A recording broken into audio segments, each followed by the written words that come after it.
أعوذ بالله من الشيطان الرجيم بسم الله الرحمن الرحيم والصلاة والسلام على سيدنا محمد الفاتح لما أغلق والخاتم لما سبق ناصر الحق بالحق والهادي إلى صراطك المستقيم وعلى آله حق قدره ومقدار عظيم أشهد أنك أنت الله أحد الصمد الذي لم يلد ولم يولد ولم يكن له كفوا أحد إياك نعبد وإياك نستعين إياك نعبد وإياك نستعين إياك نعبد وإياك نستعين اهدنا الصراط المستقيم صراط الذين أنعمت عليهم غير المغضوب عليهم ولا الضالين آمين. Mo kí Ọlọ́run látara gbogbo ẹnì kọ̀ọ̀kan wa ní gbogbo àyè ibi tí ẹnikẹ́ni nínú wa tí a bá wà pé Ọlọ́run wọlá bí ó ṣe ń jẹ́ òun nínú ọlá rẹ̀ Ọlọ́run yóò kún wa lọ́wọ́ Ọlọ́run bá kò ní dá wa láàmú. Mo fẹ́ kọ́kọ́ bẹ̀rẹ̀ sí máa sọ̀rọ̀ nípa ọgbọ́n ọlọ́gbọ́n tí kìí jẹ́ kí a pe àgbà ní wèrè tí wọ́n sì tún máa sọ pé ìlà máa fi ṣe ọgbọ́n. Òní ni mo dàmúrí wípé mo fẹ́ bẹ̀rẹ̀ sí máa sọ̀rọ̀ nípa rẹ̀ ṣùgbọ́n ṣíṣe ní tèèyàn sísọ ní tèèyàn ṣíṣe rẹ̀ ọ̀dọ̀ Ọlọ́run ọba wa ni ó wà. Mo kọ́kọ́ fẹ́ fi àsìkò yìí fi kí bàbá wa Báṣọ̀run of Ògbómọ̀ṣọ́ land wípé wọ́n kú ìpalẹ̀mọ́ shopping complex tí wọ́n kọ́ sí ìlú Èkó tí wọ́n fẹ́ wá sí ní ọjọ́ Saturday yìí. À ń bẹ Ọlọ́run ọba pé gbogbo ilé lóko tí wọ́n fẹ́ bá wọn dunnú oríire náà tí Ọlọ́run ọba ṣe fún wọn tí wọ́n kúrò gbogbo ayé ibi tí kálukú bá gbé ti fẹ́ kúrò, àtàwọn tó wá látọ̀nà jíjìn ni, àtàwọn tó wà nítòsí ni, àtàwọn tó yẹ pé onú mọ́tò ni, àti ìtàwọn òfurufú táwọn náà fẹ́ wá láti Ghana àti bẹ́ẹ̀ bẹ́ẹ̀ lọ tó fẹ́ bá wọn wá ṣe ìbánidúpẹ́ oore Ọlọ́run ọba láti bá wọn yọ̀ lórí oore tí Ọlọ́run ọba ṣe fún wọn. Ọlọ́run ọba yóò wọlá bí ó ṣe ń jẹ́ òun yóò jẹ́ kí gbogbo yín kí ẹ débẹ̀ ní ayọ̀ ká sì ṣe gbogbo tá a fẹ́ ṣe lójú yín ní ayọ̀ àti àlàáfíà. Nígbà tí ẹ wá gúnlẹ̀ padà sí ilé Ọlọ́run ọba yóò jẹ́ kí ẹnì kọ̀ọ̀kan yín kẹ́ gúnlẹ̀ sí ilé láyọ̀ àti àlàáfíà. Nǹkan dáadáa báyìí ni Ọlọ́run ọba yóò jẹ́ kí a mọ̀ rí bára wa ṣe. Ní orúkọ ìkànnì Ìmọ́lẹ̀ Online TV à ń fi gbogbo tẹ̀mítẹ̀mí àti taratara à ń fi kí wọn wípé wọ́n kú oríire. Ọlọ́run ọba yóò ṣe ní oore àjẹdọ́jọ́ alẹ́ fún wọn. Ọlọ́run ọba ni kò ní jẹ́ kí wọ́n lu ibẹ̀ ní gbàǹjo ọlá bí ó ṣe ń jẹ́ òun. Àwọn tó ń fi àsìkò ilé náà àti wọ́n fi ń rọ ọ̀pọ̀lọpọ̀ tí Ọlọ́run ọba ní kán ní ẹ̀mí báyìí ní ṣíṣe sí Nàìjíríà, most especially wọ́n ní ọwọ́ tó bá ń dunni ẹnìkan kì í fi sí abẹ́ aṣọ. Ara nǹkan tí ń dùn àwa lọ́kàn ara wa ni pé ó wù wá kí iléeṣẹ́ kí ó gbòòrò. Ẹ̀yin bàbá wa Báṣọ̀run of Ògbómọ̀ṣọ́ land à ń bá yín yọ̀ gbà lórí tí Ọlọ́run bá ṣe fún yín yìí. Àwọn ń bẹ Ọlọ́run bá fún yín wípé pẹ̀lú ògo Ọlọ́run láìpẹ́ láì jìnnà ẹ wàá bá wa ṣe irú rẹ̀ báyìí káàkiri àwọn local government wa ní ìlú Ògbómọ̀ṣọ́ tí ó fi jẹ́ pé kíbẹ̀ náà kí ó lè bá gbòòrò.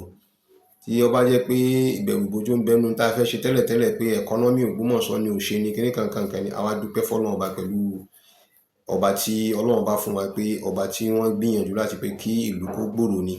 Mo mọ̀ pé gbogbo ẹni tó bá rí Cradle Carnival tí a ṣe ní ọdún tó kọjá kódà ẹni tó ń ta pure water tó yẹ kó wá sí stadium tó wá ta pure water rẹ̀ láàrin ìgbà náà nínú ìpè nínú àdúrà yóò ní tí ó ti mọ̀ ṣe fún kábíyèsí tó ní tí kálukú tó jẹ ní èrè níbẹ̀. So irú nǹkan báyẹn máa mú kí ìlú kó gbòòrò ni. Èyí tó sì tún bọ̀ lọ́dún iná tá a fẹ́ ṣe ní Cradle Carnival nílùú Ògbómọ̀ṣọ́ Ọlọ́run ọba yóò jẹ́ ká ṣe ní àṣeyọrí, yóò jẹ́ kí ó ṣe gbogbo àwọn tó ń wá látọ̀nà jíjìn náà Ọlọ́run ọba yóò ṣe ní rọrùn fún wọn. Àwa tí wọ́n ń bọ̀ wá bá nílé náà wọn ò ní bá wa nínú àìsàn, nínú àlàáfíà ara náà wọ́n ti bá gbogbo wa pẹ̀lú ògo Ọlọ́run. Gbogbo tẹ́dà bá mọ ná láti pé kí ọmọ fi di èrò ẹ̀yìn níbi ṣíṣe ìlú bàbá ẹni Ọlọ́run ọba yóò fún wa láti ṣe. Àwọn ẹlòmíì gé sọ Ògbómọ̀ṣọ́ tó wà bá wa celebrate torí ọ̀pọ̀lọpọ̀ nínú àwọn èèyàn wa náà sá mọ́ lọ sí Ìlọrin tí wọ́n lọ bá wọn celebrate dọ́bà. Ọ̀pọ̀lọpọ̀ náà ní sì mọ́ lọ sí Ìjẹ̀bú tí wọ́n lọ rí bá wọn celebrate ojúde ọba tí ó dẹ̀ kí sọmọ Ìjẹ̀bú. Àwa náà ti bẹ̀rẹ̀ náà nìyẹn. Ọlọ́run ọba yóò jẹ́ kí àwọn èèyàn kan máa wá látọ̀nà jíjìn ká dẹ̀ máa rí àǹfààní jẹ ní ibẹ̀, káwọn ọmọ tó wà nílé náà káwọn náà kan máa rí èrè jẹ látàrí gbogbo àpèjọ tí a bá ṣe níbẹ̀. Ọlọ́run ọba yóò ṣe ní rọrùn fún wa. So bàbá wa à ń rọ̀ yín ni kí Ọlọ́run ọba kó túbọ̀ bù sápò yín láti pé kí ẹ wá láti wá ṣe àwọn nǹkan tó dáa mèremère sílé. A ò fi kọ́ ẹ̀yin nìkan lọ́rùn àtẹ̀yin àti ààrẹ mùsùlùmí aṣojú ẹ kú gbìyànjú, àwọn ti wà nílẹ̀ already pé wọ́n ń ṣe, ẹ wá bá wa kún wọn lọ́wọ́ láti pé kí àwọn ti yín náà kí ó lè bá mú ìlú kó lè bá gbòòrò, wá bá wọn kún wọn lọ́wọ́ pẹ̀lú dídá iléeṣẹ́ àtàwọn nǹkan mèremère tó lè mọ mú tọ́rọ́kọ́bọ̀ tí ó fi máa wọlé fún àwọn ọmọ onílùú, tí ó fi máa tí ara ọmọ yá kálukú láti pé kí àwọn fi wálé. Wọ́n fi eléyìí náà wọ́n tún fi ń ṣe ìpolówó àti ìpèpè fún gbogbo àwọn tí Ọlọ́run ní kí wọ́n wà ní ẹ̀yìn òkun, lórí òkè òkun tí ó wù wọ́n láti pé àwọn náà fẹ́ mọ̀ ṣe nǹkan dáadáa fún ìdí kan àbí kejì tí ọ̀fà tí wọn ò fi sí ìwà. Àwọn á rọ̀ yín pé àsìkò tó báyìí láti pé kí ẹ mọ̀ bọ̀ wá, láti pé kí ẹ wá wo bí a ti ṣèjọ pawọ́pọ̀ tí Ògbómọ̀ṣọ́ tí ó fi dé ipò àgbà. Mo láyọ̀ láti sọ fún yín pé nínú àwọn ẹni tí Ọlọ́run ní kí a máa bá sọ̀rọ̀ online, a ti rí àwọn kan tí wọ́n ṣetán láti fẹ́ wá dá ilé iṣẹ́ mèremère sílẹ̀ ní ìlú Ògbómọ̀ṣọ́, láti fẹ́ ṣe in such a way tó jẹ́ pé scholarship yóò wà nípa ọ̀rọ̀ ẹ̀kọ́ ilé tí kábíyèsí tó ń tẹnu mọ́. Wọ́n fẹ́ wá ṣe bí ọ̀rọ̀ ẹ̀kọ́ nílùú Ògbómọ̀ṣọ́ bí ó ṣe gbòòrò, bí àwọn èèyàn bí wọ́n ṣe máa ní iṣẹ́ lápá, iṣẹ́ tí kálukú bá kọ́ tó bá jẹ́ pé ń bá ń fẹ́ ìrànlọ́wọ́ títowó ni, tó jẹ́ pé wọ́n ní guarantee lórí rẹ̀, tó jẹ́ pé wọ́n ò lè fún wọn lówó láti pé kán fi lè ṣe iṣẹ́ wọn. Àfúnjókòó tì nítorí pé wọ́n fún yín, wọ́n sì bá yín mójútó mímójútó, kì í pé wọ́n bá yín mójútó owó yẹn ní níná kọ́ rárá. Àwọn náà tún kọ́ yín lẹ́kọ̀ọ́ lórí tán fún yín lówó sí, torí pé kí èrè kó lè bá wọlé fún yín, kẹ́ lè bá rí owó náà dá padà, tí kò fi ní sínú pé bóyá àwọn ọmọ sá kálẹ̀ káàkiri kíjokíjo. Wọ́n fẹ́ ṣe láti pé kán fi mú àlàáfíà bá ìlú Ògbómọ̀ṣọ́, láti pé kó lè bá gbòòrò.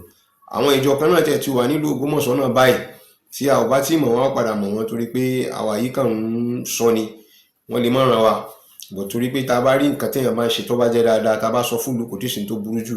Wọ́n dá ìjọ yìí lẹ̀ láti pé wọ́n fẹ́ gbìyànjú láti pé ká ebi kúrò nílẹ̀ pẹ̀lú most especially ìlú Ògbómọ̀ṣọ́, pẹ̀lú ìjọ wọn yẹn tó yẹ pé wọ́n ní àwọn nǹkan tí wọ́n ń kó jọ tí wọ́n ń ṣe ìrànlọ́wọ́ fún wọn lé àwọn ìjọ yìí, láti pé ká wá mú àwọn èèyàn tó yẹ pé àwọn ní 20,000 30,000 50,000 lórí 100,000 tí wọ́n fi fún wọn, láti pé kí wọ́n fi kún ní tí wọ́n ń tà, tí jíjẹ múmu tó fi bẹ̀rẹ̀ sí máa rọrùn. Torí pé gẹ́gẹ́ bí ẹ̀yin bàbá wa ti ṣe wípé tí ebi tó ń jẹ bá ti kúrò nínú iṣẹ́ tí kò fẹ́rẹ́fẹ́, kí Ọlọ́run bá kí ó jẹ́ kí gbogbo wa ká lè jẹ lájẹṣẹ́kù tí orí ọmọ pọ̀ ń bẹ̀. Gbogbo àwọn ní bísínẹ́sì kóró kaṣú nílùú Ògbómọ̀ṣọ́ bẹ́ẹ̀ lọ, àrí àwọn èèyàn tó yẹ pé láti ìlú òkèèrè náà tó yẹ pé wọ́n ní interest lórí pé wọ́n fẹ́ mọ ṣe ọ̀pọ̀lọpọ̀ nǹkan nílùú.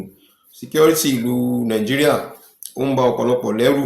Àwa ń fi ń dá wọn lójú wípé ní ọ̀dọ̀ tiwa nílùú Ògbómọ̀ṣọ́, gbogbo ọ̀nà gbogbo àyè tí Ọlọ́run bá fún wa lágbára, a ó kún wọn lọ́wọ́ lórí pé tọ́rọ́ kọ́bọ̀ sísì wọn tí wọ́n bá mú wọ ìlú, Ọlọ́run bá kò ní bá wọn lù ní gbàǹjo, kò ní jẹ́ kí ó já sí gbèsè fún wọn, kò ní lukudéètì, wọ́n padà rí èrè sí ni.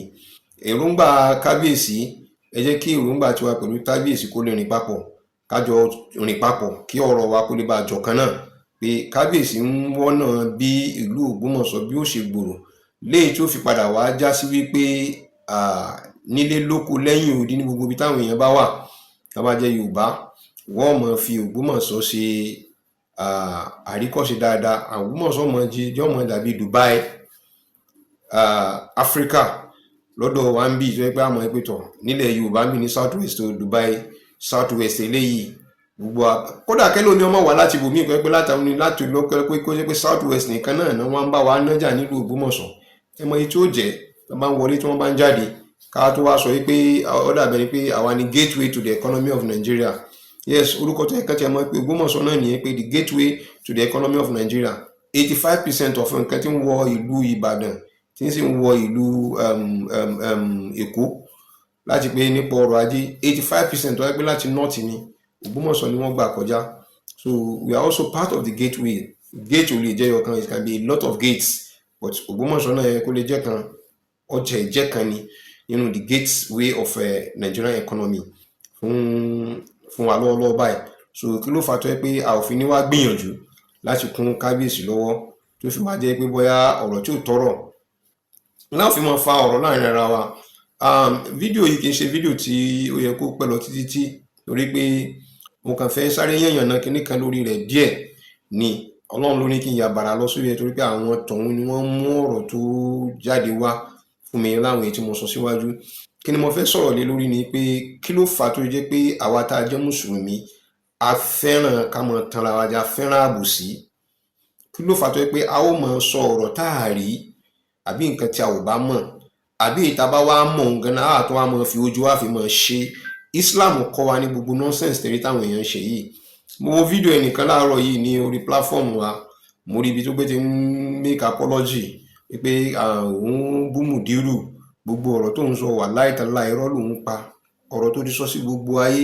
Èmi ò wo fídíò rẹ o torí gbogbo àwọn fracas tí ń lọ nílẹ̀ Yorùbá lórí ọ̀rọ̀ ẹ̀sìn, lágbájá bú Ànábì, tàmọ̀dú bú Sàábé, lábájá bú kíní làkàsíbì bú tí wọ́n bá kálẹ̀ káàkiri. Nígbà tí mi ò kí ń ṣe àáfà kí mo fẹ́ mọ bá wọn dùn bẹ́ẹ̀ máa sọ pé bóyá o bú Umar àbó o bú Umar sí ńgbà wọn fi bí Umar sí mo tí ì dáyé ńgbà náà. Ìtàn wo ni mo fẹ́ sọ nípa Umar, kí ni mo fẹ́ sọ nípa Abubakar, kí ni mo fẹ́ sọ nípa Usman, kí ni mo fẹ́ sọ nípa Aliu. So gbórú nǹkan tẹ́ táwọn èèyàn ṣe yìí kálukú ń sọ̀fẹ́ nu wọn ni, kò sádìsì kan tẹ́dà bá mú jáde ní ìsìn fún èmi Zubairu Muhammed Taofeek ó kàn lè ké sí mi létí kí n pé mo gbọ́ mo gbà ni, o lè fọ́ọ̀sì mi kí n tẹ̀lé torí kò sójú rẹ̀ ẹni wọ́n kọ́ ni, onítọ̀hún náà kọ́ ni, kì í sì pọ̀ sọ fún mi pé Ànábì kọ́ ló kọ́ kalẹ̀ fún ìpín tó ń kọ́ kalẹ̀ ni. Ànábì gan fúnra rẹ̀ sì ti kìlọ̀ fún wa pé gbogbo nǹkan tẹ́ bá tí òun bá ṣe, tẹ́ bá ṣe olórí inú, tẹ́ bá ṣe kò sí jìyà fún yín. Èyí tó wà important jù ni pé tọ́lọ́run bá sọ wípé kẹ́ ṣe, èyí tọ́lọ́run bá sọ wípé kẹ́ mọ́wọ́ kúrò ńbẹ̀, kẹ́ mọ́wọ́ kúrò ńbẹ̀. Kí ló dé táwọn kú lọ lórí pé Ànábì sọ pé Ànábì ò sọ pé wọ́n bá sọ tó bá tẹ́ Ọlọ́run tó bá gbé ọ̀rọ̀ tó pé ó bá gbé ọpọlọ rẹ ní ṣe, tí ò bá gbé ọpọlọ rẹ fi sílẹ̀ kò ní jìyà nú. Tó bá wùyí kan interpret sí ìwọ̀nba bí Ọlọ́run sì fi ìmọ̀ tèmi bó ṣe mọ̀ mí lèmi fi ń sọ ọ̀rọ̀. So o dẹ̀ lè judge mi pẹ̀lú títí ẹ. Ó wù ẹni tó bá wù ẹ kó lò sí i, tọ́lọ́run bá fún mi tó ibi tí mo lè lò sí ni mò ń lò sí yìí. Kò síbi tí wọ́n gbé ti kàn pa fún yẹn pé tó o bá ti ṣe àdìsí Ànábì tí wọ́n gbé ọ̀rọ̀ Ànábì ṣe báyìí tó o bá ti ṣe, kò síbi tí wọ́n gbé ti kàn pa fún wa níbi ká máa lọ. In tó wẹni tó kọ́ ń lówù tó kọ́ nínú rẹ̀ káwọn kan mí bẹ́ẹ̀ tó pé tí wọ́n bá kọ́ tó yẹ pé ìwọ náà gbọ́n orí àti làákà rẹ̀ kó lè sọ fún wọn pé ọ̀rọ̀ yìí ò yẹ kó lè jẹ́ pé lóòótọ́ ni. Ṣé kìí ṣe pé ọwọ́ mi ti wọnú ìwé yẹn, ebi wọn ẹnìkan lọ́kọ́ láti ìgbà náà ẹ wọ́dún tó ti kọ́, nígbà tó ti wá kọ́ bọ̀ ṣé èèyàn mélòó ló ti dọ́dọ̀ rẹ̀, èèyàn mélòó ló ti refine ẹ̀, àwọn ìlú àwọn ẹni mélòó náà ti tún reprint àbí tí wọ́n ti kọ́ àwọn màláíkà kan bẹ tí ń tẹ̀lé wọn káàkiri pé tó bá ti fẹ́ kọ̀ nǹkan àbí tẹ́nìkan bá ti fẹ́ ka nǹkan tó bá fẹ́ kí nǹkan bọ̀ kò ní lè kíbọ̀ ni. Tó jẹ́ pé àfitórí ẹ̀ fi máa dára wa láàmú. Ọ̀rọ̀ míì tí wọ́n sọ fún ipá Ànábì sọ, tí wọ́n bá sọ fún ipá Ànábì hùwà báyìí gan common sense yóò jẹ́ ká mọ̀ sọ fún wa pé bá Ànábì bọ́lá wọn bá ṣe lè ròyìn Ànábì wa tó yìí, ṣé ó lè yẹ ká lè bá hùwà báyìí, ṣé yóò tẹ̀ ṣe ká tó bá hùwà báyìí lọ́wọ́ Ànábì. Wọ́n bá sọ wípé sàábì kan lọ sọ bẹ́ẹ̀, wọ́n bá wọn sọ̀rọ̀ sàábì, wọ́n bá di pé tọ̀ sàábì ti di ọ̀tá Ànábì náà ti dọ̀tá rẹ̀, eléyìí ọ̀tá tó sún mẹ́ni ni ọlọ́ọ̀tún kẹ gbogbo nọ́sẹ̀nsì yẹn. So eléyìí ṣe ni mo fẹ́ mọ bá wọn fà táwọn pé fracas ni. Wọ́n wá jáde ó bẹ̀rẹ̀ sí mọ sọ pé òun bẹ Mudiru, òun ṣe kíní. Gbogbo nǹkan tí àwọn ahlu tasawuf tán ti sọ síwájú tí ayé kọ̀ tí wọ́n gbọ́ tí wọ́n gbà ilẹ̀ ń padà tẹ̀lé nísìn. Láyé ìgbà náà wọ́n máa sọ pé ajá ilé àáfà ẹni ni, so ọmọ àáfà ẹni ni. Àpọ́nlé ni wọ́n ní ká fi ṣe fún wọn, sọ fún ipá jáde di àáfà láíláí. But wọ́n ní tó gbọ́ téèyàn bá torí iṣu jẹpo èèyàn torí epo yóò fi jẹ iṣu, béèyàn bá torí epo jẹ iṣu yóò sì torí iṣu yóò fi jẹ epo. But kí ló fẹ́ take wa láti pé ká ṣàpọ́nlé fáwọn tó jẹ́ bí aṣíwájú wa? Àwa rí pé kò sí nǹkan kan tá a lè ṣe pé ká máa bọ́lé wọn lórí, ká máa bú wọn, ká máa yẹ̀yẹ́ wọn, ká máa ṣe nǹkan tó bá wù wá lórí gbogbo wọn. So abá ti wá délẹ̀ tán a ó wà á máa sọ pé àmọ̀ọ́mọ̀ sọ ni, kò tinú wa wá. Amugbó ni, onítọ̀hún mugbó ni nígbà tó fi ń sọ̀rọ̀ tó fi ń sọ. So mugbó ni àbúmọtí nígbà tó fi ń sọ. So kéèyàn máa jókòó sí irú ẹni tí ń sọ̀rọ̀ yín gan, mo tún wá ń gbọ́ nínú voice ẹ̀ pé lẹ́yìn rẹ̀ à ń gbọ́ ohun àwọn ọmọ kéékèèké tó sọ pé òun kọ́ ní kéwú, kí làwọn tí ń kọ́rù àwọn ọmọ yẹn, irú àwọn ọmọ yẹn tó bá graduate kó lọ́dọ̀ rẹ̀ pé kí ló fẹ́ dà. Irú eléyìí tó bá yẹ pé àwọn àfáà tó yẹ pé tó fi bá wà nígbà tí wọ́n lo òfin gidi ni, ó yẹ ká abolish ilé-ike ọ̀rọ̀, ó yẹ ká ti ilé-ike rẹ̀ pa ní kò gbọ́dọ̀ mọ kọ́yàn lẹ́kọ̀ọ́. Gbogbo ẹ̀yìn tí ó bá mọ kọ́yàn lẹ́kọ̀ọ́ tí ó bá mọ jókòó tí ó bá tún mọ regret, ó kọ́ àwọn ọmọ lẹ́kọ̀ọ́ ò tí ì bá débi kan, ọbọ̀ sórí fídíò wọn náà fẹ́ di content creator. Wàá fèsì ọ̀kan nínú kó fèsì ilé-ike tàbí kó fèsì content creating rẹ̀ fèsì ẹ̀ ká gbogbo ayé kan bú ẹ tán bá lù ẹ lẹ́gba rẹ̀ tán bá kú ẹ lẹ́gba níbi tán bá kú ẹ lẹ́gba lọ́lọ́run nínú rẹ̀ tó bá ṣeéṣe wàá kọ́ntínú tó bá kọ́ntínú wàá sáré wàá sàwọnú lé irú àwọn ayé àti absorb ẹ̀ irú kan fẹ́ sọ nínú ayé tí wọ́n ti sọ wọ́n gbé bàbá wa wọ́n lọ sí mọ́sálásí tí bàbá gan tiẹ̀ sí nínú làákàyè ara wọn tó yẹ pé kò sí nǹkan kan lára bàbá mọ́ kò sí nǹkan rántí mọ́ bàbá bá wọn sọ ní ìsìn bàbá sọ pé ń gbọ́ Muhammadu ń gbọ́ wọn ni wọ́n gbé mi lọ sí wọ́n tún mọ́ bí mi ń gbọ́ Muhammadu ń gbọ́ wọn gbé mi lọ sí mọ́sálásí wọn ò gbé yín lọ ni wọ́n gbé yín lọ wọn mọ̀ mọ́ gbogbo àtọ́ mi ṣe ború kan tó ń ṣe yẹn so àwọn kẹ́sì wọn abẹ́tọ́ ń celebrate àti gbé bàbá lọ́ba níkà ó kó bàbá lọ́ba níkà ti wá kírun ṣe lẹ́yìn ìgbà tí bàbá lọ́ba níkà ti wá kírun ní ìsinsìn mọ́sálásí ti di titi yín náà nù àbí imamship náà ti wá padà di tiyín so àwọn tó lọ́kọ́ lọ́sùn lọ́pọ̀ lọ́ yòrò lórí gbogbo ẹ̀tọ́ ṣe ẹ̀bí iná kọ́ bí kì í ṣe pé bí àwọn tó jẹ́ pé wọ́n jókòó sí ìdáàbòsí tí wọ́n mójú ti ni kí ní ń dà wá láàmú Islam lálá ń ṣe kí ni nǹkan tí Islam sọ fún wa kí ló kọ́ wa sáàtẹ̀lé tí Islam wa Islam ò fẹ́ rọ́pò fábòsí ẹ jókòó tìrọ ẹ jókòó tàbòsí ẹ̀rì tí ń jòdòdò ẹ ò ní sọ ìparí fídíò pẹ̀lú gọlọ ẹ̀rì nǹkan tí máa post síbẹ̀ ìbọ̀rọ̀ ti di méjì Bankole tó ti sọ síwájú ni kì í ṣe on National TV l'Abuja náà ti ṣe program tó gbé ti ń béèrè pé ìmáàmù tẹ́ ń wò yìí ọmọ ìlú àwọn ni báwo ló ṣe jẹ́ tó fi wá di pé wọ́n di ìmáàmù ní ìlú Ògbómọ̀ṣọ́ kó wá explain ara rẹ̀ kó rí explain ara rẹ̀ tó fi di sìn nílùú Ògbómọ̀ṣọ́ báyìí ṣe ń bá wa sọ̀rọ̀ yìí nìsín gbogbo wa la gbọ́n la rí because it is international TV nǹkan tó go round ni a very strong evidence àwa béèrè pé nígbà táwa rí irú evidence yẹn àwọn tó wá láwọn ń jàjà fún jàǹgbara pé nítòótọ́ wọn fẹ́ gbẹ̀tọ́ fẹ́ lẹ́tọ̀ nílùú Ògbómọ̀ṣọ́ ṣé etí wọn di àbójú wọn fọ́ mu ò rí kíní yẹn ni ló tó fẹ́ ká tó fẹ́ tẹ̀ fáì repeat ẹ̀ kí ló tí ìburú jù tó yẹ pé àwọn tí wọ́n pera wọn lágbàgbà tó ń pa wọn ń wá ìjókòó àlàáfíà fún ìlú Ògbómọ̀ṣọ́ ẹ jẹ́ ká lọ bá lágbájá ẹ jẹ́ ká gbé kọmitì dìde ẹ jẹ́ ká ṣe kíní dìde tán bá kálẹ̀ kí ló take wọn láti pé kán set up kọmitì àwọn èèyàn tí wọ́n lọ rí pay di méjì Bankole ní visit di méjì Bankole nǹkan tá a rí nìyí ẹnìkan kẹ́kọ́ ló sọ fún wa on international TV láti rí tó ti sọ̀rọ̀ pé ọmọkùnrin ọmọ ìlú yìí ni ṣé tòótọ́ ọmọ ìlú yìí ni bó ló ṣe jẹ́ ìyẹn ò lè sọ story díẹ̀ tó bá mọ̀ nípa rẹ̀ ìyẹn tó ẹ̀yin àgbààgbà ìlú láti sọ fún Yunusa pé máa lọ you know what the Méjì Bankole is in Nigeria tẹ́lẹ̀ so this thing he still hold that power of once upon a time is the speaker of the House of the Rep which respect and that regard will continue to be with him ibi tó bá gbé ti sọ̀rọ̀ irú wọn gbọ́dọ̀ sọ̀rọ̀ lánàá kó di lónìí kan máa sọ pé àwọn apologize pé ojú táwọn rí yẹn jọ ẹni táwọn wí ni kì í ṣe táwọn wí kọ́ ni gbogbo ẹni tó bá ti jẹ́ leader fún gbogbo nǹkan should be sure of what he is saying so tó bá bí ló bá ti pé lójú ọ̀run gbé ti gbé dìde wọn ò mọ gbé dìde báyìí pé ń bọ́ yóò mọ̀ sí pé bẹ́ẹ̀ ni nǹkan tí mo sọ yìí mo mọ nǹkan tí mo sọ ìtumọ̀ tí mo sọ ni tírú di méjì Bankole bá fi lè jáde fún wa tó fi lè sọ fún wa pé Yunusa sọmọ Ògbómọ̀ṣọ́ kí ni kátà táwa lÓgbómọ̀ṣọ́ kí là ń ṣàbòsí sí táwọn ń pe meeting lónìí pe meeting lọ́la tó bá di lọ́la ẹ dúró kẹ bá fẹ́ jókòó ṣàbòsí ẹ ṣàbòsí dáadáa kẹrin pé ṣàbòsí kí gbogbo ayọ́mọ yìí lálábòsí àmọ́ yìí lálábòsí bọ́n gbogbo nǹkan tẹ́ ń ṣe yìí ó ń fa ìfàsẹ́yìn tó mú mi lọ síbi ọ̀rọ̀ yìí ni pé ó ń fa ìfàsẹ́yìn fún ìdàgbàsókè ìlú Ògbómọ̀ṣọ́ nínú ọ̀rọ̀ tí mi pẹ̀lú ọ̀pọ̀lọpọ̀ èèyàn tá a jọ sọ nínú ọ̀rọ̀ tí ọ̀pọ̀lọpọ̀ tí mi èèyàn tá a jọ wà nílùú òkèèrè tí wọ́n pè mí ẹ ó tún sọ pé lọ́ba ní ká parọ́ fún yín ni nínú ọ̀rọ̀ yìí lẹ́yìn ìgbà tẹ́ bá wo ti Bankole tán tàbí kẹ́ tó wo ti Bankole ọ̀kan nínú méjì ni màá kọ́kọ́ ṣe òkè kẹ́ tó rí ti Bankole màá fẹ́ kẹ́ ẹ gbọ́ nǹkan tí ẹni mo gé ọ̀rọ̀ yẹn ni mo gé interview yẹn pọ̀ mo gé díẹ̀ láti pé kí n filẹ̀ sí ìṣẹ́jú 5 kẹ́ ẹ fi ti yín gbọ́ àwọn ọ̀rọ̀ tí àwọn ẹni wá wí tán jẹ́ àwọn ọmọ bíbí ìlú Ògbómọ̀ṣọ́ gidi gan tó jẹ́ pé ẹ̀jẹ̀ Ògbómọ̀ṣọ́ ni tó jẹ́ pé àwọn kankan l'Ógbómọ̀ṣọ́ ni wọ́n tí wọ́n sì ní agbára láti lè ṣe lọ́tún sí lọ́sì bọ́ kí ni wọ́n fẹ́ sọ fáwọn ọ̀rẹ́ wọn láti pé káwọn ọ̀rẹ́ wọn kán wá ṣe nǹkan nílùú Ògbómọ̀ṣọ́ àwọn gan tí encourage àwọn tọ́jú ọmọ Ògbómọ̀ṣọ́ náà láti pé káwọn ọmọ Ògbómọ̀ṣọ́ kan wálé láti wá ṣe nǹkan òun ṣetán láti fẹ́ wá ṣe torí pé ìlú ó ti dá sí 25 àwọn alágbára ìlú Ògbómọ̀ṣọ́ wọn ti gbé sọ́dọ̀ wọn pé tí ó bá sọ́dọ̀ àwọn ni kò lè lọ ìlú dẹ̀ ń bàjẹ́ lọ àwọn kan dẹ̀ tó wà níbi pé tí kábíyèsí tí ó bá ṣe kó ṣe ó ti di kábíyèsí náà kò sọ́gbọ́n tẹ́lẹ̀ dá kò síbi tẹ́lẹ̀ dá ó ti di kábíyèsí náà ẹ̀ sì lè gbé kúrò ọlọ́ọ̀bá tó lẹ̀mí yóò sọ ẹ̀mí kábíyèsí ẹ̀mí rẹ̀ yóò gùn jù báyẹn lọ ẹ̀yin ni ronú rẹ̀ àti bàjẹ́ rẹ̀ ní òmò jẹ́ bànújẹ́ fún yín lọ́kàn ara yín kí ló fà tẹ́ fi ní united láti gbé ká padà so gbogbo ẹ̀yin alágbára tẹ́ ń lọ síbi lọ ṣèpàdé ní lọ ṣèpàdé lọ ẹ lọ rèé ṣèpàdé kọ̀ǹkọ̀ kẹsẹ ní gbangba kò lè dàbí ọ̀rọ̀ tó ti jáde kílẹ̀ tó fẹ́ gbọ́ nínú ọ̀rọ̀ tó ti kọjá lé ẹ̀bẹ̀ wo lẹ fẹ́ bẹ̀ lórí ọpọ́n tí ẹ bá fẹ́ hùwà ọmọ ọkọ fún wa nílùú Ògbómọ̀ṣọ́ kò sí nǹkan tẹ́ tó fẹ́ sọ lẹ́yìn ọ̀rọ̀ tí ẹ ti gbọ́ tó ti jáde wípé arákùnrin yìí kò kí ń ṣe ọmọ Ògbómọ̀ṣọ́ torí pé ó ti fi hàn pé kì í ṣe ọmọ Ògbómọ̀ṣọ́ kí ni nǹkan tẹ́ ń dúró dè. So in any way he stands to be arrested.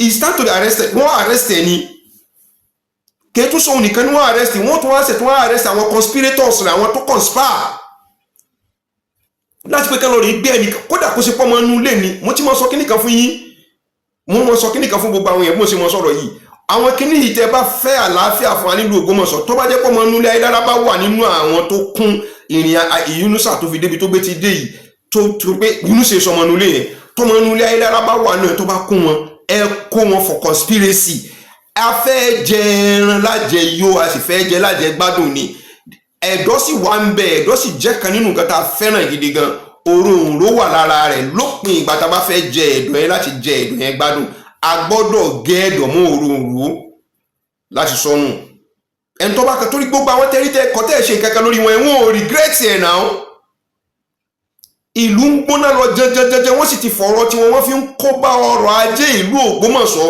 àwọn tó fẹ́ wá ṣe nǹkan nínú Ògbómọ̀ṣọ́ ń bẹ̀rù pé a ò lè bẹ̀rù wọn ò ṣe ní bẹ̀rù torí pé nínú àwọn tí wọ́n jọ ń fa nǹkan nílùú nínú wọn ìní Yunusa wà ó dẹ̀ sọ jáde ó ní Ògbómọ̀ṣọ́ ń jókòó lórí gunpowder eléyìí ló fẹ́ wá da owó rẹ̀ sílùú lórí gunpowder tí kò mọ̀ ìgbà tó lè explode he said it àwọn security of the nation dey keep quiet ọwọ́ ọ̀rọ̀ tèmi Zubairu Mohammed Taofeek tí mo sọ wípé a fẹ́ ṣe meeting a fẹ́ lọ mọ́sálásí láti pé a ṣe meeting tí mo ti fi prank ẹ̀ ni I prank him wípé I prank the followers wípé ẹ jẹ́ kí n tẹ̀ prank yín pé ok àwọn náà tẹ̀ fẹ́ lọ mọ́sálásí ìjọba àwọn èèyàn a fẹ́ fi ṣe wá sí kinní kan I was picked up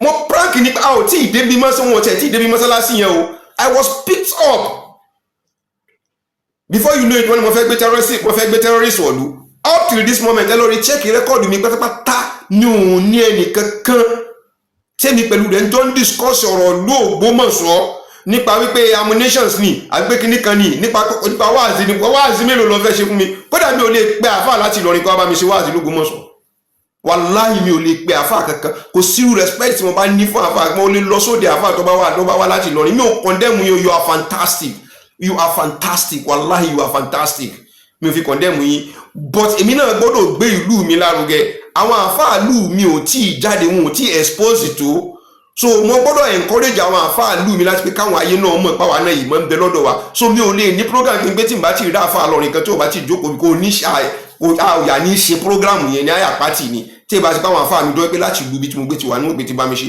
that is the truth in condemn lọ́rin o wallahi I so much respect them I so much àwọn tó yẹ pé mo tó kọ́ ẹ̀sìn mo tó kọ́ ìmọ̀ lára àwọn ìnìlọrin wa o àjọ gbé pẹ̀lú wọn dáadáa o but èmi náà ń sojú kòkòrò kílù wa náà kẹ́sìn kó jókòó kí ìmọ̀ àti tòyìnbó ni o àti tìtẹ̀sìn ni o kó gbòòrò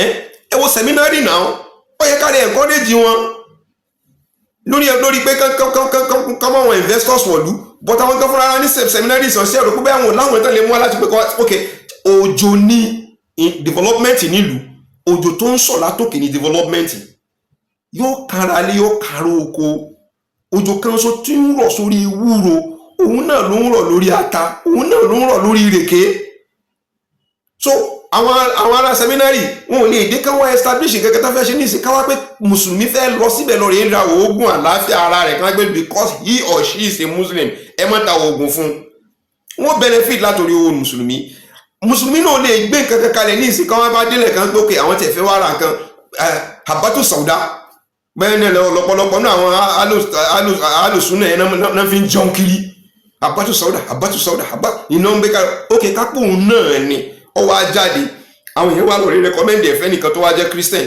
ó wá sọ pé ẹ dákun pépà mi ní ìjẹ́ ìmorúkọ tí wọ́n ń pè habatu àbíkílẹ̀ ti pè ní abá ní àbíkílẹ̀ pé ọ̀dọ̀ náà habatu sauda ókè ń dà ó ní ẹ ò ní gba owó ẹ ó gba owó rẹ̀ ṣé òun gan náà ṣe kí ní òun ní wúlò fún kí ló tẹ wá fi ẹ̀sìn tẹ fi wá bora yín lójú tó pé humanity ò sí lára yín mọ́ ìjẹ́ ènìyàn kò sí lára wa mọ́ ó wá jẹ́ pé ẹ̀sìn tẹ́ wá tó fi bojú ọ̀hún gan náà àbòsí ti fọ́ orí yín, àbòsí ti báyé yín jẹ́. Ṣé Islam jókòó fábòsí ni? Báwo la ṣe ródòdó ńlẹ̀ tá ò lè sọ pé eléyìí òdodo ni ẹni tí bá wá tún sòdodo òun lẹ́mọ̀ lẹ̀ lóko ọ̀rọ̀, lẹ́mọ̀ bí egú kálẹ̀ káàkiri pé this thing is very very glaring. Ẹ jẹ́ ká gbé sọ́wọ́ kájọ wò fúnra wa, ó kún kò kún, ó funfun kò funfun, ó rí bákan, kájọ gbé láàrin ara, kájọ yẹ̀wò láàrin ara wa. Ọwọ́ adìẹ fọlọ́pàá gbélé ẹ̀fẹ́lẹ́ gbélé ló ká fún ọ pé ọ̀rọ̀ Ọlọ́run wá ti di táwọn fi nǹkan lé ayé fi dẹ́rù bara wa. Ẹlòmíràn ẹ mọ́ sọ̀rọ̀ ẹsẹ̀ ti tilẹ̀kùn lé àwọn ọmọ kọ́mọ́sí pé wọ́n wá mí bọ̀. Ó ti ya bàbá àtọmọ, ó ti ya ọkọ àti ìyàwó, ó ti ya àwọn èèyàn nídìílé tẹ̀gbọ́n-tàbúrò, ilé fọ́n lọ, gbogbo ẹ̀ fọ́n lọ. Ẹ wá ní káwọn èèyàn máa bọ̀ wá sí ìlú báyìí kan sọ pé àwọn fẹ́ wá develop nǹkan nílùú. Ẹni tí ń bá ń bọ̀ aṣọ́gun mọ̀ sọ ní ìsìn tó bá sọ pé òun bá fẹ́ gbé nǹkan kalẹ̀, bó bá ṣe wọ̀lú ní ìsìn ní tí ó kọ́kọ́ mọ béèrè ni pé ibo lọ fẹ́ gbé tó wà mọ́ lọ sọ́dọ̀ wọn, àwọn ọmọ lágbájá ni, tọ́ba débì mọ́ lọ síbẹ̀ yẹn, àwọn alábòsí ni. Bó o ní development sì lè bá ìlú?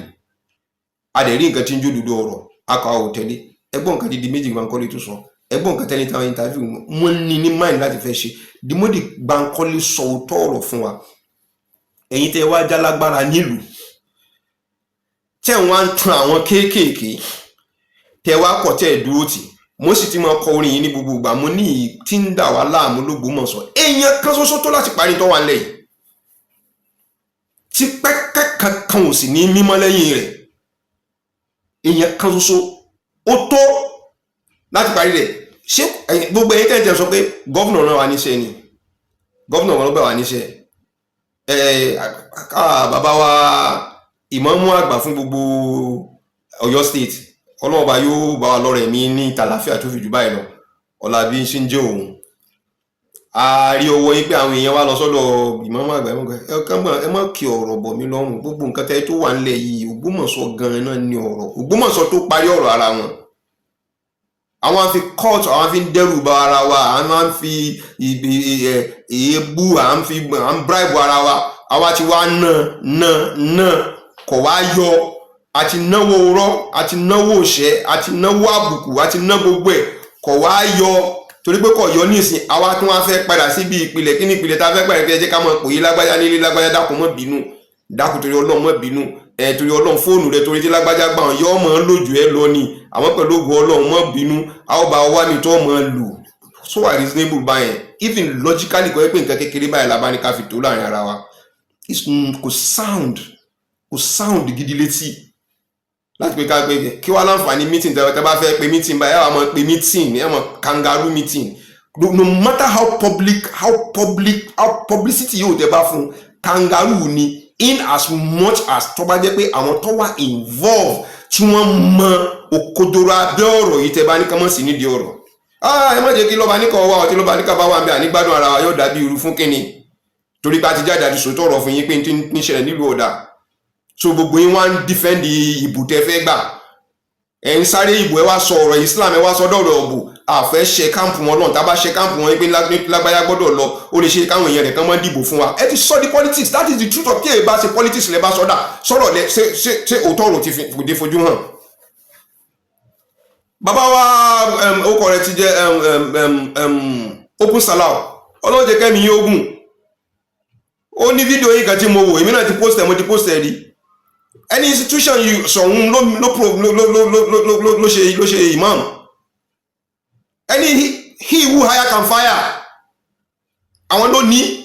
So àwọn náà rẹ́ǹtì tó bá sì fẹ́ tó bá nídìí ẹ̀ tó bá fẹ́ lé wọ́n lélẹ̀. You said in the video, you as a leader of people or if you want to be more, kẹ́tù ga jù bẹ́ẹ̀ lọ, ṣé ẹ fẹ́ sọ pé ẹ pé ọ̀rọ̀ ń padà ní, ṣé ẹ fẹ́ sọ pé ẹ̀ràn tí ń gbà tẹ́ fi sọ ọ̀rọ̀ yẹn mọ́ ni. So it doesn't come for any meeting again. As long as tẹ́bá ti mọ̀ pé he who hire can fire. Nígbà tẹ́ máa ń bẹ àwọn yẹn ní sí tẹ́bá bẹ gbogbo àwọn yẹn kálẹ̀ káàkiri pé lọ́ba níkà ní kọ́mọ́ bínú, lọ́ba níkà ọ̀chẹ̀ kan bẹ̀ kí lọ́kàn tèmi. Petition lèmi kọ́. Yẹ́bá mi ṣèwádìí, petition yẹn ló ń gbóná, ló ń ṣiṣẹ́ dìsìn yìí. Requirement a request fún yẹn náà ló sì wà ń bẹ̀ dìsìn. Bẹ́ẹ̀ bá wù yín kẹ́ sideline mi jù bẹ́ẹ̀ lọ. In tí mo kọ láti jọ náà dìsìn ló sì ń ṣiṣẹ́. Kí ni mo di kọ́ńgbà náà? Mi ò búnú sà, mi ò gbẹ́yìn kankan, mi ò ṣe kankan. Mo ní kíní yìí wọn ò play rẹ̀ dá. Tán bá discover rẹ̀ pé ó bá ti rí bẹ́ẹ̀ pé kó padà lọ sí ilé ìgbà tí wọ́n bá fi settle rẹ̀ kan tó mọ́ padà bọ̀. I don't say more than this. ìsọ jù bẹ́ẹ̀ lọ ọ̀rọ̀ ló bí ọ̀rọ̀ tó jẹ́ pé lójoojúmọ́ tá fi ń sọ̀rọ̀ tó fi expound ẹ̀yin lẹ́ ń jẹ́ kó expound níjọ́ tẹ́ ti gbé mi ló ti bẹ̀rẹ̀ sí máa expound níjọ́ tẹ́ ti gbé Animosha ló ti bẹ̀rẹ̀ sí expound níjọ́ tẹ́ ti threaten Ayọ̀bámi ló ti bẹ̀rẹ̀ sí expound níjọ́ tẹ́ ti gbé Alhaji Abdulaziz tẹ́ ti gbé wọn lọ sí ọkọ̀ rẹ̀ ti jẹ́ Òṣogbo ló ti bẹ̀rẹ̀ sí expound just for us to say something. ẹ ti gbàgbé bí tẹ́ ti bẹ̀rẹ̀ ẹ ti gbàgbé tó gbọ́n sọ pé ti bẹ̀rẹ̀ so ẹ wá ti wá sọ kíní ẹ di politics ó wá di pé even I'm sorry to say the Christians are now looking at us pé ṣé ní tòótọ́ mùsùlùmí làwọn eléyìí. mo post kíní kan sínú platform Justice Forum Christian onítọ̀hún tó post kíní ẹ fún mi aya Kùránì ló fi ṣiṣẹ́ fún mi tó send ẹ̀ sí mi òun náà òun onítọ̀hún tó post ẹ̀ sínú àwọn groups kankanlẹ̀ káàkiri náà àwọn groups tàjọ wà ní mo wá pick ẹ nínú group tá a wà ẹni mo ti pick ẹ tó wá post ẹ sí Justice Forum tó wá òkè ẹ wò this is a Christian ẹ wo nǹkan tó kóòtù fún wa nínú kíní tí nǹkan bá dàrú ẹ ṣe wádìí tẹ bá wádìí ẹ fún lóòótọ́ rẹ̀ ẹni tó jẹ́ èdè pé kúkúrú mi ṣé ń lẹ sọtì ẹ dákun kí ni nǹkan tẹ́ ẹ sọtì ṣé àyà Kùránì ilẹ̀ rí ké ni àbí ń tẹ́ nítorí rẹ̀ fi díjà alẹ́ káàkiri ayé mi ṣe ni ọ̀rọ̀ ànábì ẹ gbé sẹ́gbẹ́ kan ní ẹ má jẹ́ ká tẹ̀lé ọ̀rọ̀ ànábì náà for now ẹ kọ́kọ́ gbé yín sẹ́gbẹ́ kan náà àyà Kùránì síkú àyà Kùránì tó jẹ́ pé tọ́lọ́hún ní ìsìn ṣé ò tí ì rí nǹkan tẹ́ fi lè ṣèdájọ́ lórí nǹkan tó ń ṣẹlẹ̀ nílùú Ògbómọ̀ṣọ́ ẹ̀rí ọkọ̀ mọ̀ bá yín o ẹ̀rọ gbogbo ẹni tó bẹ̀rẹ̀ sí mọ́ sọ̀rọ̀ mi láburú torí ọ̀rọ̀ yìí wà láìtàlá ọlá ànẹ́bí wa mọ̀mọ́ ọlá gbogbo títí tí ń gbọ́ ọ̀rọ̀ yìí láti ọmọ tí ń bá bọ̀ ẹlẹ́dàá ẹnì kọ̀ọ̀kan wọn yóò mọ bí gbogbo yín pẹ̀lú ọ̀rọ̀ mi tẹ̀sán láburú kálẹ̀ káàkiri ipe torí pé kálíbà dákẹ́ kálíbà dákẹ́ mọ́ dá lóhùn òpùrọ́ ni kíní kankan kò ń dé emotional kíní ní ṣe torí Yunusa ní fi ń jẹun tí òbí sí Yunusa mọ́ kò ní jẹun mọ́ there you are where have I started from and where am I now? So after the trash here and there pé kélé yọ ọmọ ṣe kélé yọ ọmọ work ìbàjẹ́ ní ìbàjẹ́ lọ́hùn àwọn tó jẹ́ tèmi ẹni kánmọ́ kìíní máa tó ṣe kìíní pa ẹ̀mọ́ bá sọ̀rọ̀ yọ ń mọ̀ wọ́n àkàkálẹ̀ káàkiri ni tó bá just to blackmail to frustrate me láti pé kí n mọ́ sọ̀rọ̀ mọ́. kí ló dé tábò sí fi fọ́ yín lórí gbogbo àwọn tí wọ́n sì ń wí fún gbogbo wọn pátápátá lónímọ̀ lórúkọ wípé onímọ̀ ni wọ́n tí wọ́n wá lè define irọ́ àti òdodo. You can just imagine ọ̀rọ̀ di méjì bá ń kọ́lé ní ìsìn it's almost 2 years now. ó wá gba ojú wọn báyìí kọjá ó wá gba etí wọn báyìí kọjá wọn wá gbọ́ ọ̀rọ̀ tí interview tá a ṣe pẹ̀lú ọ̀rọ̀ kékeré tí mo tún ní mo gbé sí yìí ń ló padà trigger ọ̀rọ̀ tó mú mi tí mo fi jáde lórí ọ̀rọ̀ tó mo sọ yìí pé kìí ṣe gbogbo nǹkan lẹ́lọ́rin parí ní court ẹ jẹ́ kí judiciary náà kó sinmi náà gbogbo nǹkan náà lẹ́mọ̀ ẹgbẹ́ lọ sọ́dọ̀ adájọ́ ni gbogbo nǹkan náà well àwọn kan benefit níbẹ̀ náà ìgbé kan máa lọ torí tí wọ́n bá benefit wọn lè máa sọ fún mi pé a máa ṣẹjọ́ lọ ní for the next 20 years wípé a máa ṣẹjọ́ lọ ní for the next 20 years àwọn dẹ̀ ti gbàgbé wípé a justice delay is justice denied. Gbogbo ẹjọ́ tá a bá ti lè gbé pamọ́ a ò fẹ́ lẹ́tọ̀ọ́ nìyẹn ọlọ́wọ́ bó sì bínú sínú nǹkan báyìí ọwọ́ eléyìí tẹ́ ẹ ṣe ní ìṣiṣẹ́ èrò tẹ́ ẹ mọ̀ wípé ẹ̀ ń fi ń kó bá lu Ògbómọ̀ṣọ́ ni ń dá ìbínú kalẹ̀ ni mentality yín ọpọlọ yín kò sọ fún yín pé kò sẹ́ni tó ṣetán láti fẹ́ dá owó rẹ̀ sílẹ̀ sí ìlú tí ìjókòó àlàáfíà ọba sí ń bẹ gbogbo àwọn tẹ́ ẹ ṣe tá à ń jọ sọ̀rọ̀ yìí ẹ tún lọ rí wádìí wọn wò ẹ̀yin irinṣẹ́ tí wọ́n ń lò láti mọ kó sí wa láàrin láti lọ rí mọ bu wa kálẹ̀ káàkiri ẹ̀yin lẹ́ à ń jọ ń sáré báwọn ọmọ owó ṣèjọ lọ léèwé ni gbogbo wọn lọmọ wọn sí láàrin wa o gbogbo àwọn tán sáré kíní ìbáyìí ní ìsìn tán pé mítìn lónìí tán pé mítìn lọ́la ní ìṣẹ́ sọ wọn pé tán bá ti ń bọ̀ máa sí mítìn lọ́la àwọ̀túnla ká mọ́ àwọn ọmọ wọn dání káwọn ọmọ wọn náà káwá contribute sọ́lọ́ òdu àbí tí tó bá dọjọ́ wájú òní sọ pé àwọn náà fẹ́ ṣe bàbá àwọn ti jẹ kánsẹ́lọ̀ rí ẹ káwọn náà jẹ kánsẹ́lọ̀ àbí bàbá àwọn ti jẹ chairman rí ẹ kí bàbá àwọn náà jẹ chairman ó yẹ káwọn náà jẹ chairman lópin ìgbà tó má ti mọ̀ pé àwọn náà wà àwọn jọmọ Ògbómọ̀ṣọ́ kí ló dé tó yẹ pé ẹ̀yin náà ò fi lè kó àwọn ọmọ yín dání káwọn náà wọn bá yín gbọ́ bí àwọn ọmọ títí mi náà ń bẹnu struggle tí mo struggle yìí náà wọ́n wà ń bẹ láwọn tó yẹ pé dáadáa yìí kan jáwọn ọmọ ọkọ tí wọ́n tẹ̀lé mi ní tẹ̀lé tọmọ ọkọ ọmọ bàbá mi ń bẹnu wọn ọmọ bàbá ni wá kan náà ni wá gbọ́dọ̀ pé wọ́n tẹ̀lé mi ní tọmọ ọkọ wọ́n tẹ̀lé mi ní tìfẹ́ nu wọn wọ́n tẹ̀lé mi pàápàá ni wọ́n sì tìfẹ́ nu wọn I can't stop them. Every man got the right to decide his own personal destiny.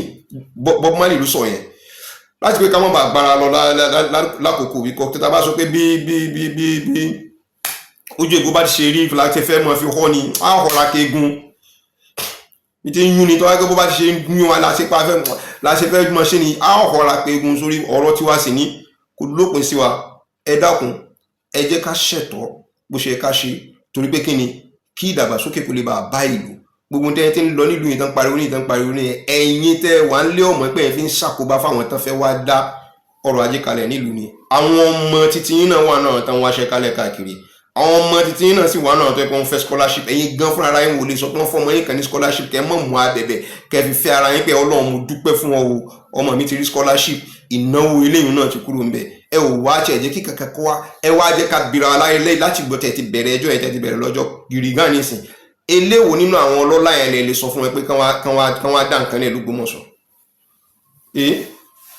àbí ká lọ rí wọn sáré owó ẹjọ́ lọ́ọ̀yà sọ pé iye báyìí ló wọ́n gbà lọ́ọ̀yà sọ pé kẹ́mọ́ ti sọ̀rọ̀ tí lọ́ọ̀yà ọ̀kọ́ wọn àwọn torí pé wọ́n ti mọ̀ pé ibi táwọn ti mọ̀ jẹ náà nìyẹn torí pé wọ́n lọ rí mọ́ kọ̀wé wọ́n lọ rí mọ́ print àwọn náà lọ rí mọ́ type kò sí secretary kankan lọ́fíìsì kankan àwọn náà lọ́fíìsì àwọn náà ní secretary àwọn náà ní conveyan lórí gbogbo tán bá fẹ́ ṣe so the truth still remain lópin ìgbà tá a bá ti fẹ́ jókòó ti òdodo gbogbo orú nǹkan báyìí láwò mọ̀ rí ṣùgbọ́n lọ́n mọ bí ó ṣe máa fa àwọn tí ẹ yọ tíbẹ̀ bá ti ń ṣẹlẹ̀ àti ọ̀rọ̀ tí bọ́dà mi yẹn sọ àti ọ̀rọ̀ tí Honorable Bankole tó sọ ẹ gbọ́ ṣérù nǹkan báyìí ṣé lóòótọ́ ni tó bá jẹ́ òótọ́ ni kí ni gbogbo àwọn honourables wa ta ní l'Ógbómọ̀ṣọ́ kí ni wọ́n ń dúró dè the 5 local government chairmen tó wà l'Ógbómọ̀ṣọ́ wọ́n gbọ́ pé lè pọ́kùnrin pínlẹ̀ Ṣàngó Ògbómọ̀ṣọ́ ó dẹ̀ sọ pé we are sitting on the gunpowder àsìkò tó láti pé kí gbogbo nǹkan jọ jókòó papọ̀ kan gọ bílèrè pé níbo ni gunpowder yẹn wà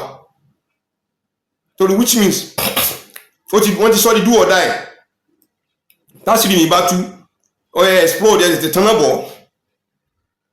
àṣírí sì ti tú tipẹ́tipẹ́ bọ̀ táwọn kan fi agbára àti gbogbo rẹ̀ tán fi ń bò mọ́lẹ̀ kò dẹ̀ ṣe òkú ọmọ ni wọ́n kàn kí pé ẹ bá rí kọ ọmọ ni kẹ́ fi nítura rẹ̀ jù bẹ́ẹ̀ lọ yóò rùn jáde mo ti mọ̀ sọ fún yín ọlọ́ọ̀ba yóò jẹ́ ká nípàdé ayọ̀ enjoy your day thank you very much. mo wà ní Maryland. Okay, sir. So mo jẹ́ àwọn kan tó mo ti máa ń follow yín mo máa ń follow àwọn programs yín. ẹ ṣé gan sir. Yes ó dẹ̀ mo lákọ̀ọ́kọ́ náà mo fẹ́ kọ́ kí yín fún iṣẹ́ takuntakun tẹ̀ ń ṣe. ẹ ṣé gan sir. lórí Ògbómọ̀ṣọ́. ẹ ṣé gan sir.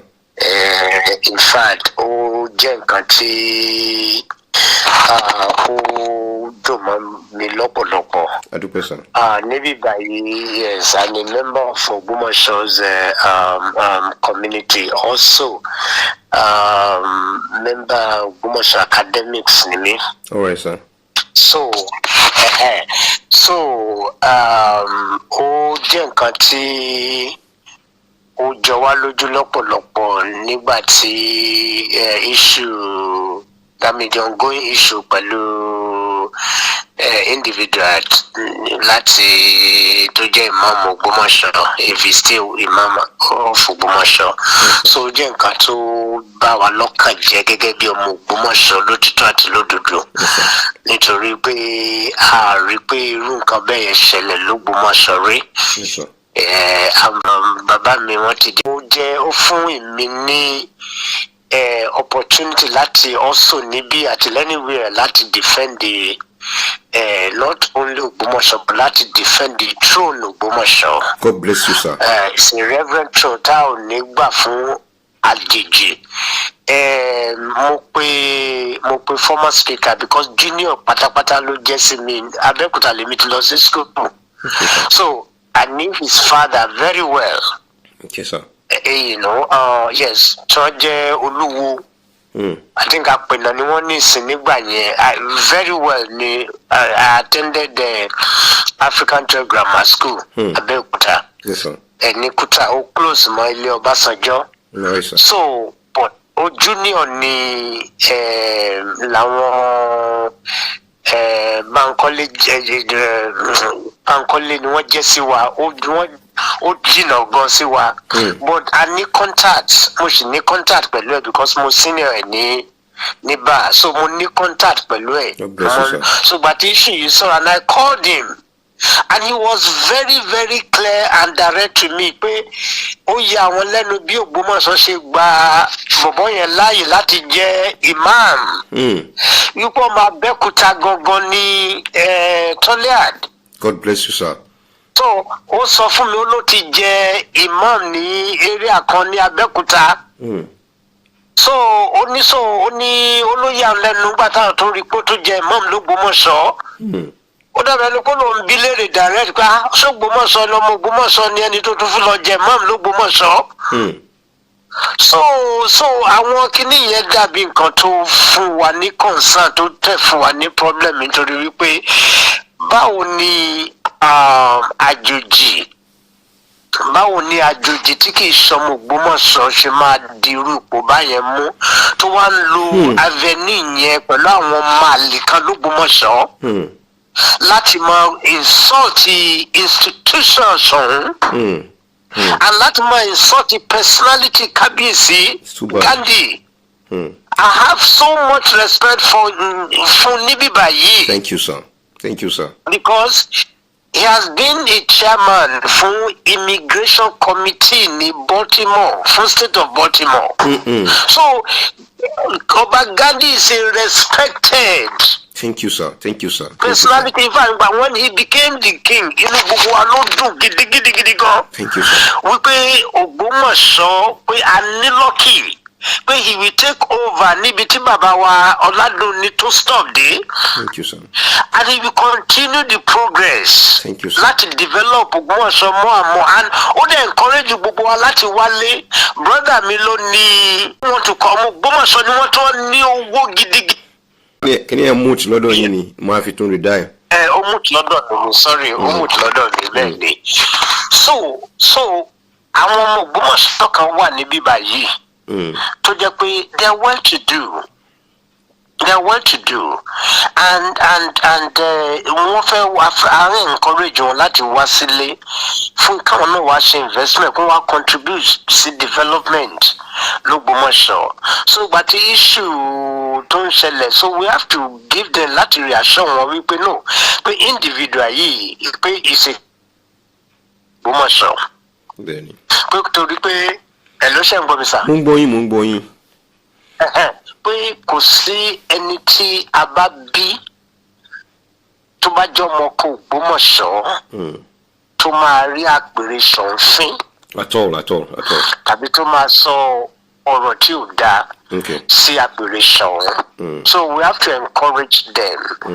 And so inú mi dùn nígbà tí mo máa ń watch àwọn programs yìí lóríṣiríṣi. Is the chief imam of he knows himself already. Am I coming? Are you seeing yourself? He will come and tell us whether he's chief imam of Ikoro, which is my household family name for the past 200 years in Abeokuta, or the chief imam of is it Ògbómọ̀ṣọ́ that you are. Please, can you come and explain yourself so they can settle this matter for us once and for all here? You have only 2 minutes, please. Please listen carefully to how the Ikoro man in Abeokuta is chief imam in Ògbómọ̀ṣọ́. I don't know, but thank you. Sorry, Mr. Chairman. Before he speaks, please, I would like to call the representative of Niger State Government to come up to the high table, please. Representative of the Niger State Government.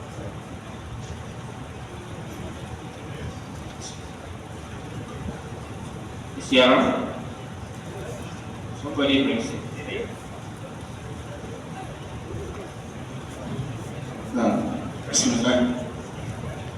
Bismillahirrahmanirrahim. The chairman of this session, Right Honorable Dimeji Bankole, he has asked a very big question that the whole world will want to listen to. I lived in Abeokuta for almost 20 years before I became the Grand Chief of Ògbómọ̀ṣọ́. In 2011, I was first appointed as the chief imam of Atia Memorial Central Mosque in Igboro-Aki. His father, Baba Suara Bankole. His father, Baba Suara Bankole, played a very important role then before he became imam of Atia Memorial Central Mosque. But a lot of people may not know then. But the one that was very conspicuous to the generality of Muslim Ummah in Abeokuta was when I was nominated as Chief Imam of Igboro-Aki in 2019. When the nomination was pronounced, a lot of people stood against it. Why? Because I'm from Abeokuta. And you know, traditionally, you don't take a traditional appointment that does not belong to you. So that is why it was not strange then that people were so against my nomination. But when the matter was taken to his father, father is fondly called Baba Katapila, and the reason for that is subject matter for another day. Now, his father invited me as the Oluwo of Igboro. He invited me to his house. That, who are you? I told him I'm Imam Tolha Yunus Olushina. You are from where? You are from Ogbomoso. What are you? That you are so tough. You are so hard. You are so courageous to come and take this our appointment here. Now, he asked me a series of questions. Part of those questions was, what is your academic qualification? I told him I had a master's degree in Arabic and Islamic study from the Presidio University of Ibadan. Another question is, do you Akabalogo if truly you are from Ogbomoso? And I told him Baba's Akabalogo is my father. Because my family house, Ayinlara house, and Baba's Akabalogo house, in the same street in Ogbomoso. If you know Ogbomoso very well, you know the one and Ayinlara house. Baba now said, if truly Sakabalogo is your father, then there is not to approve this appointment. So the Oluwo of Igboro Caterpillar, the fact of Right Honorable Dimiti Bankole, approved my nomination and appointment, election and turbaning as the chief imam of Igboro-Aki Muslim community. And finally, I happened to be first imam of that community. So I led the appointment for Ogbomoso in 2001 when the then Shop of Ogbomoso by Dr. Jimoh Olagbonu the third appointed me and turbaned me as the Grand Chief Imam of Ogbomoso land. So then I dropped that appointment, but Honorable Speaker, it will surprise you to note that ever since I've dropped that appointment to take up my family appointment and traditional appointment that belongs to me in Ogbomoso, nobody has taken up the appointment as Imam of Igboro-Aki. I don't know why. Maybe because they respect me and they are so shy to appoint another person. In fact, the last time I went to Abeokuta, the chief Imam of Igboro-Aki told me that, Imam, why you don't before